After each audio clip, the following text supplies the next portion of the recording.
Hello, welcome to Insignia Investments. My name is Rupratim Dotto, and today I want to discuss with you three common mistakes that most B schoolers make that kind of haunt them for at least 3 years after leaving B school. Now, what makes me qualified to spot these mistakes? Well, it's simply been there, done that. Now, some of these mistakes are so common, and I have seen it happen with so many people across various B schools that I thought someone needed to point them out. And I thought, why not me? So, the first mistake is probably the most grave one. It probably paralyzes an individual's ability to contribute to their fullest ability to an organization where they're employed. The first error is I don't want to learn accounting. Now, for me, it personally stemmed from a preconceived notion that accounting was for mediocre students and I would easily ace this subject. And I did not. So, when I didn't ace this subject, I started to use that age old Indian tactic called let's avoid it. And avoid it, I did. Now, accounting per se, let's go off you after the first two trimesters at B school. But later on in your senior years, if you are to handle much more complex papers of finance like business valuation, mergers and acquisitions, you will need to fall back on all these accounting concepts. And I learned this the hard way. I had to double time my accounting efforts because I had to learn accounting and also ace the papers on business valuation and mergers and acquisitions. So while I did cope up with all of this and was able to ace my paper, my personal suggestion is from day one, don't avoid accounting.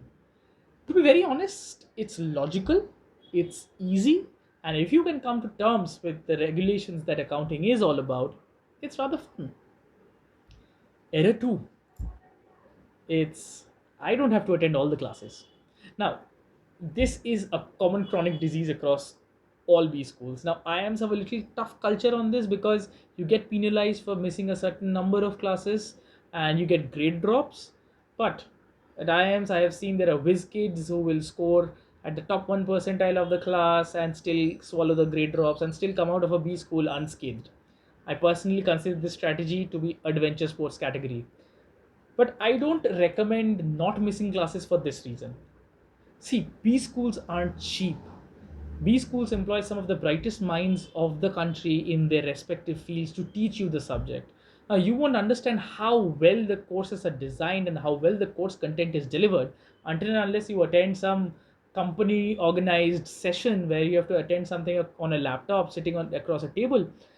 And the kind of content that is delivered, it's great and good, but the pace at which you learn at a B school is supremely higher than sitting across a table and learning through a laptop.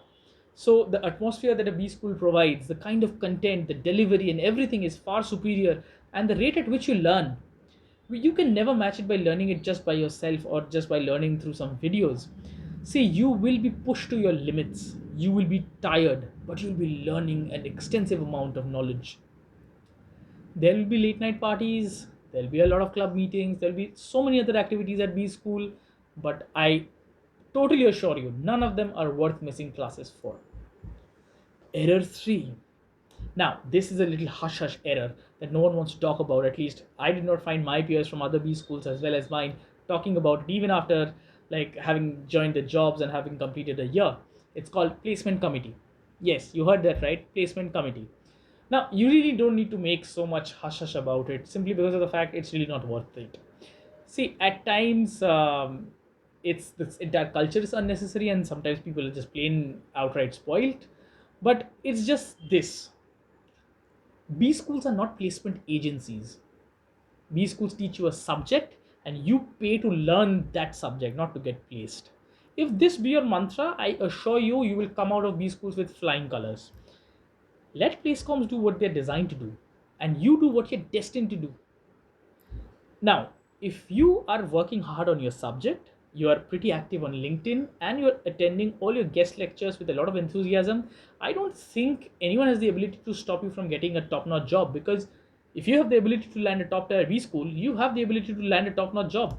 Just to illustrate, I'll give an example from my own personal life. So, back when I was in IIM Kashipur as a student, I was a schemer from day one. So, there was this specific guest lecture where two executives had come from a specific well-known German kitchen fittings company, and they were delivering a lecture. So my entire objective was always very simple. You listen to their content and you devise a question which piques their interest in you. It should only result into one question in return, which is, what's your name?